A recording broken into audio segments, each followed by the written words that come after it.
पंढोकर सरकार पर्ची निकालकर भविष्यवाणी बताने वाले पाखंडियों को अब बेनकाब करेंगे।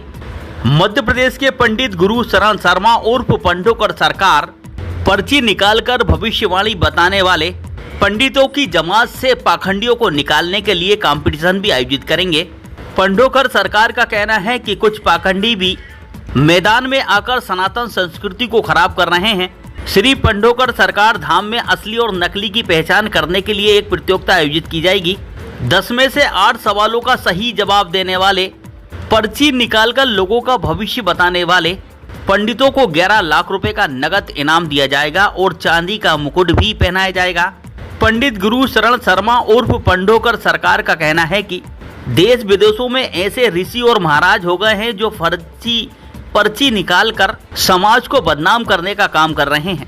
इधर पंढोकर सरकार ने प्रबल स्थिति बीजेपी की सरकार बनते हुए कहा कि एमपी सहित पूरे देश में राम की लहर है, सनातन की लहर है, इसलिए बीजेपी बहुत ही अच्छा प्रदर्शन करेगी। आइए सुनते हैं पंढोकर सरकार ने पर्ची निकालकर लोगों का भविष्य बताने वाले पाखंडियों को लेकर क्या कहा। बिल्कुल बिल्कुल, हमने इसमें किसी को नीचा नहीं दिखाया। यदि नीचे दिखाने की बात होती तो कहते हैं 10 के 10 सही आना चाहिए, तब 11 लाख रुपए देंगे। हम तो ये देखना चाहते हैं कि ये विधायक कितने % आज जीवित है, क्योंकि जो देखो वो पर्चा लिख रहा है, जो देखो वो एक केंद्र खोल लेता है, जिसको खुद भी ABCD का ज्ञान नहीं है, प्राइमरी का विद्यार्थी भी नहीं है, और वो कह रहा है कि ये सब मुझे आता है, मैं सब कर लेता हूँ, मैं इसका मास्टर हूँ। तो भाई आपस में सेटिस्फाई, संतुष्टि तो हो, जिससे एक मंच पे खड़े होकर के, जैसे आज मान लो श्याम मानव जी ने चैलेंज किया, हम श्याम मानव जी जैसे तो लाखों लोग हैं, हम किस किस को समझाएंगे, किस किस से हम प्रमाण पत्र देंगे और लेंगे।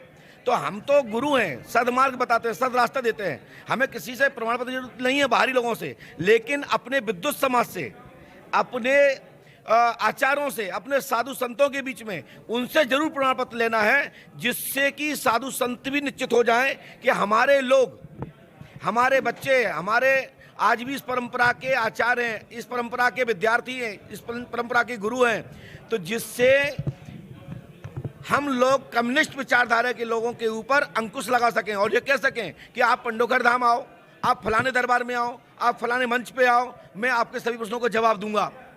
तो इस चक्कर में इसी विषय को व्यवस्था बनाने के लिए, तथाकथित पर्चा लिखने वालों के लिए, इनको रोकने के लिए, क्योंकि 570 लोग पर्चा लिखने लगे हैं मध्य प्रदेश, राजस्थान, गुजरात, महाराष्ट्र में मिला करके जगह जगह से आज सोशल मीडिया पर हम देख रहे हैं।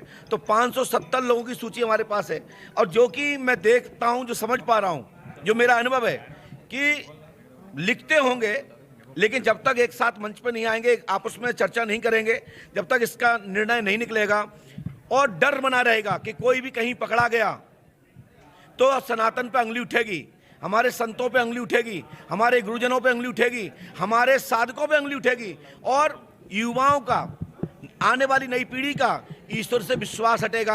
तो ईश्वर की क्या गलती इसमें, संतों की क्या गलती, मंत्रों की क्या गलती? जब तुम्हें कुछ आता नहीं और तुम उसके ज्ञाता बनने जा रहे हो, तुम उसका एक झूठा प्रचार कर रहे हो, तथाकथित रूप से आप पैसा कमाना चाहते हो गलत तरीके से, और पकड़े गए तो वाईफाई काम नहीं कर रहा है, और यदि किसी को बेवकूफ़ बनाने में सक्सेस हो गए तो वाईफाई काम कर रहा है। तो मैं इस पर रोक लगाने के लिए मैंने एक काम किया है। देखिए साहब, पृथक पृथक पत्र भेजने की आवश्यकता नहीं होती है। हमने सोशल मीडिया के माध्यम से समस्त पर्चे वाले लिखने वालों के लिए सूचना कर दी है कि सब लोग आवें, आपका यज्ञ है, हम आपके हैं। पंढोकर धाम की तरफ से कोई भी आपके सम्मान में चूक नहीं होगी, आपके सम्मान की पूर्णता रक्षा होगी, आपके सम्मान की पूर्णता सम्मान होगा। हमारे शिष्यगण, हमारे अनुयायीगण, हमारे ट्रस्ट के पदाधिकारीगण उन आचारों, उन विद्वानों के चरण स्पर्श करेंगे, पैर धुलाएंगे, तिलक करेंगे, आरती करेंगे, स्वस्ति वाचन बोलेंगे, और उसके बाद एक पट्टिका पे लिखा हुआ प्रश्नों के जवाब चाहे गए हैं, बस। और उसके बाद नहीं भी बता पाए तो कोई बात नहीं,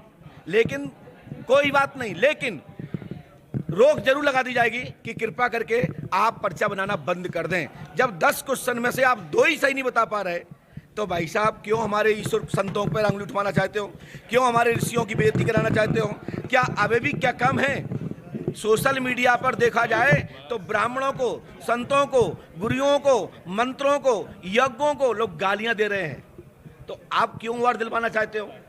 या फिर तुम्हारे पास इतनी विधा हो, तुम्हारे पास शक्ति हो कि मौ रोक पाओ, उनको मौ बंद करा पाओ, तो बात करो। और फिर कहो कम्युनिस्ट, जितने कम्युनिस्ट विचारधारा के लोग हैं, कि पंडोकर धाम आए, आप ग्वालियर आए, दिल्ली आए, बंबई आए, जहां भी जिस जगह मंच गाड़ना चाहें वहां आ जाएं, दो पाली खांच लें कि मंत्र क्या होता है, यज्ञ क्या होता है, पराशक्ति क्या होती है, चक्र क्या होते हैं। तो उस पर लोगों के मुंह बंद होंगे और सभी दुनिया गुरु मानने को स्वीकार करेगी और भारत भूमि पुनः विश्व गुरु बनेगी। देखिए, पंडोकर धाम में प्रतिवर्ष आयोजन होता है, श्री राम महायज्ञ होता है, वही पंडोकर धाम महोत्सव के रूप में मनाया जाता है। मध्य प्रदेश का और ग्वालियर संभाग का सबसे बड़ा मेला होता है, जो आपके माध्यम से हमने आपको जानकारी दी है और आप सब तक पहुंचाई है। वहाँ पंडोकर धाम में भारतीय परंपरा के अंतर्गत वेद मंत्रों के आधार पर श्री राम महायज्ञ होता है, उसमें वेद आहुति होती हैं, साथ ही सांस्कृतिक कार्यक्रम होते हैं। और पंडोकर धाम में दंगल है, पराशक्ति पर भी एक बड़ा शोध पर बात चल रही है कि जगह जगह पर्चे बनाए जा रहे हैं, चाहे कोई पर्चा लिख रहा है। तो हमने उसमें 11 लाख रुपए का पुरस्कार रखा है और साथ ही एक 1.25 किलो चांदी का मुकुट रखा है कि जो पर्चे में, सब लोग कहते हैं पर्चा मैं लिखता हूँ, कोई कहता मैं लिखता हूँ।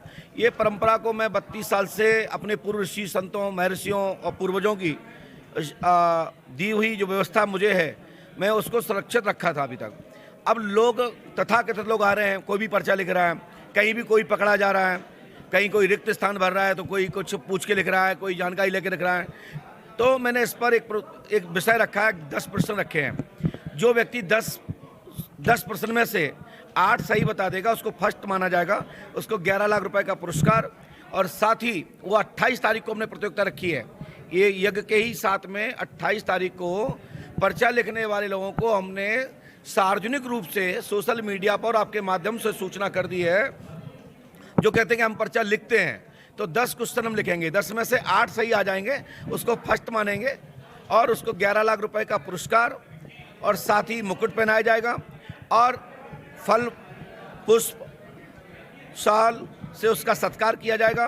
और किसी प्रकार से पर्चा लिखने वालों का अपमान नहीं है। इसमें हमने 4 लोगों के लिए लिखा है, फर्स्ट, सेकंड, थर्ड, लेकिन चौथे आदमी की भी व्यवस्था में बनाई है। यानी 10 में से जो 8 सही बताएगा वो फर्स्ट होगा, जो 7 सही बताएगा वो सेकंड होगा, जो 5 सही बताएगा वो थर्ड होगा और जो 4 सही बताएगा वो फोर्थ होगा। सभी को चांदी के मुकुट हैं। फर्स्ट आने वाले व्यक्ति को 11 लाख रुपए और 1.25 किलो का चांदी का मुकुट इसलिए रखा गया कि कोई भी पर्चा लिख रहा है, मुझे पर्चा लिखने वालों से इतराज नहीं है, हमें इतराज इससे है कि हमें बाहरी लोगों से सर्टिफिकेट नहीं चाहिए। आज मुझे ये तो पता लग जाए कितने लोग पर्चा लिख रहे हैं, कितनी सच्चाई है। आवश्यकता पड़ेगी तो जो हमारे पास है हम उनको देंगे, आवश्यकता पड़ेगी तो उनसे हम भी लेंगे। इस परंपरा को बढ़ाते हुए चारों दिशा में इस समय ऐसा योग है कि विश्व गुरु बनाना है, तो सभी सनातनियों बंधुओं को, सभी गुरुजनों को, सभी अपने अपने विषय के आचार्यों को एक मंच पे आकर के हुंकार बननी पड़ेगी, शंखनाद करना पड़ेगा, तभी हमारा सनातन धर्म और हमारी संस्कृति बचेगी।